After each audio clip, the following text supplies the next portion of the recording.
Magandang hapon po sa inyong lahat. Kumusta po kayo? Ako'y nandito ngayon dahil ako po ay nakapiyansa. Sabi nga ni Atty. Ferdy Topacio, ako po yung retirado general na pinusasan pagdating dyan sa airport dahil sa kasong inciting to sedition. Ako po yung pangunahing convener noong aming samahan, United People's Initiative. Hindi po ako membro ng PDP, pero ito pong United People's Initiative o UPI ay kinabibilangan dito po ay mga individual na mga membro at saka po yung mga asosasyon, yung organisasyon na tulad ng PDP, Laban. Meron po tayong samahan, alyansa sa PDP Laban, nito pong mga nakaraang mga protest rally natin dito sa Manila, kasama po natin mula sa umpisa pa ang PDP Laban. Kaya palakpakan natin ang PDP Laban. Ang UPI po ay nakikisa sa isang adhikain, sa isang kilusan, sa isang pakikibaka sa ngayon dito sa matinding korupsyon dito sa ating bansa. Lalong-lalo na ngayon at meron tayong krisis dahil doon sa gera doon sa Middle East kung saan napakataas na ng ating langis, napakataas ng bilihin dahil tayo ay apektado. Anyway po, ito ay isang membership seminar ng PDP, okay? So binabati ko yung PDP sa pag-organisa nito, binabati ko rin po kayo lahat bilang mga miyembro na ng PDP. Kaya sabi ko po, yung UPI ay hindi po isang political party na tulad nitong PDP. Pero may alyansa po kami sa PDP. Okay? Kung yung mga political matters na hindi mo pwedeng gawin, ito po sa PDP. Parang gano'n, pinapasok ni alyansa. Yung mga bagay na gusto nila namin parehong magawa, tulad ng mga tungkol dito sa mga protesta, sa mga korupsyon ito, sama-sama po kami ng PDP.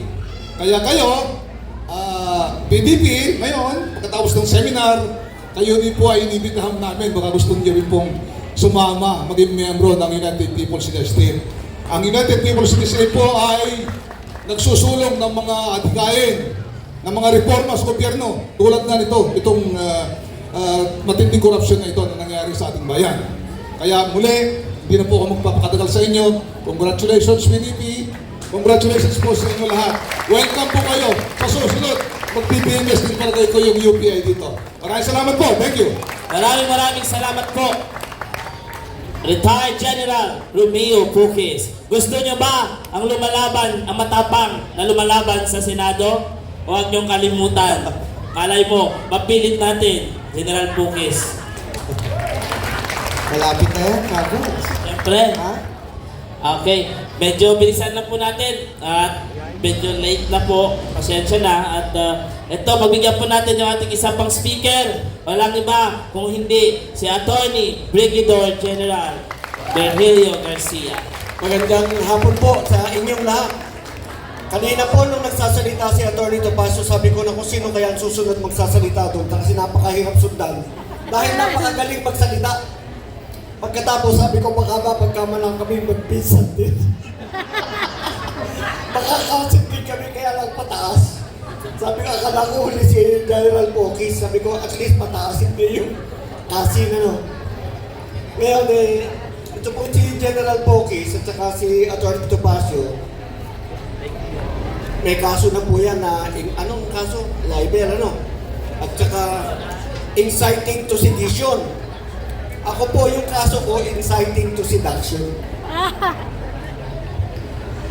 Anyway, ako po ay taga United People's Initiative din po, kasama ni General Pukis. Ang aming pong paglaban ay ang pagbabantay at pagtatanggol sa ating saligang batas. Kaya po nung ang ating pamahalaan ay nangidnap at nagpadala at nag-abandona ng isang Pilipino sa ibayong bansa, kami po ay kauna-unahang pumalag at nagreklamo, hindi maaari yan dahil yan ay katraidoran sa Pilipino. Kaya po kami ay kasama ng PDP na lumalaban para sa ating mga kababayan, para sa ating bayan. At binabati ko po kayo dahil kayo ngayon, dahil kaya kayo nandito, pinapakita ninyo ang inyong pagnanais na maging miyembro ng partido na lalaban para sa ating bayan. Sabi po ni Atty. Topacio kanina, kasi sila political party, kami yung political art. Yung hindi nila pwedeng gawin, kami ang gagawa. Hindi sila pwedeng magkudeta, kami na lang. Di po, so, maaari din po kayong maging miyembro ng United People's Initiative. Magkatuwang po tayo na lalaban para sa bayan, para sa katotohanan, para sa pananagutan. Binigyan po ako ng time limit eh. Usually po, maikli lang ako talaga magsalita, 3 minutes and 1 hour. Pero ngayon po talaga 3 minutes na. Maraming salamat po sa inyong pagnanasang magsilbi sa ating bayan. Gandang hapon po. Thank you lahat. Okay, maraming salamat po, Attorney General Virgilio Garcia. Okay, so, ano oras na ba? 5:25 na. Okay, let's proceed po sa ating programa habang may mga guest pa tayo. Okay, turn over ko po yung mic sa ating Secretary General, ang ating trainer. Okay po. At para sa pag-training po. Okay, may sasabihin lang po si Atty. Ferdy. Magpapaalam lang po ako ng magalang sa inyo, pasensya na po kayo at baka outside ako lang po tayo. Pero kung nais nyo pagparinig yung mga ganitong mga diskusyon, minsan ito yung mga guest ko.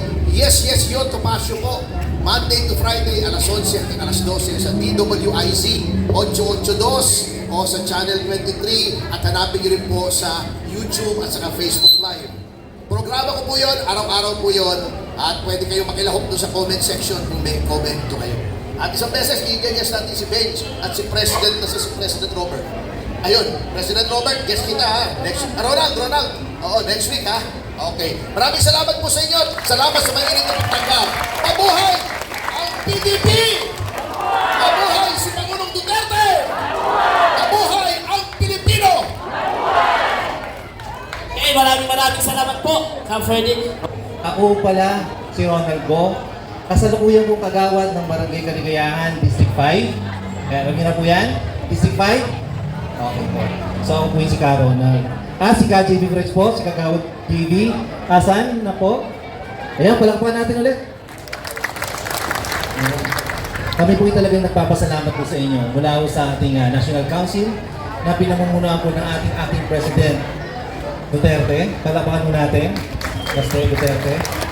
At ang ating NCR President po, bagamat wala po siya dito, ay nagpapahayag po ng kanyang pasasalamat po sa inyo.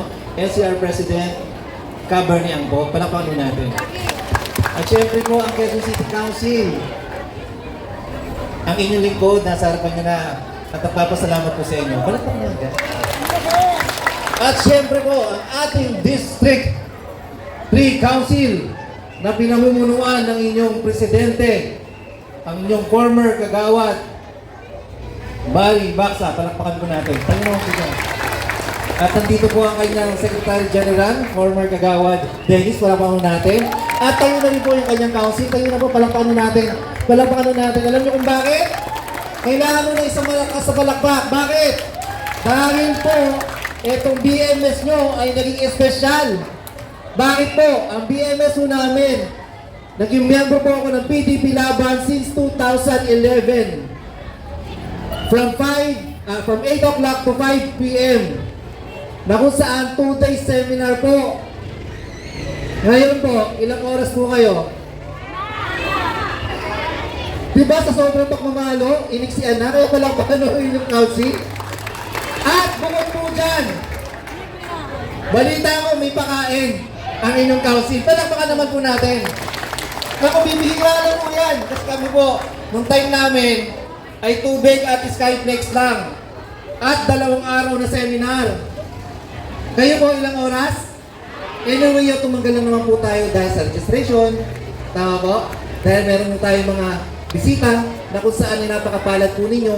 Dahil hindi po lahat ng bisitang dumating po kanina naging bisita po ng ibang BMS po namin. Lalo-lalo na po yung small but terrible attorney Torion. Kaya palakpakan nyo yan. Naka-video na po kayo. May nagpo-monitor na po sa inyo. Topacio na, sorry. Si Atty. Topacio ang ating small but terrible. Si Atty. Torion pala. Sorry, idol ko yan anyway.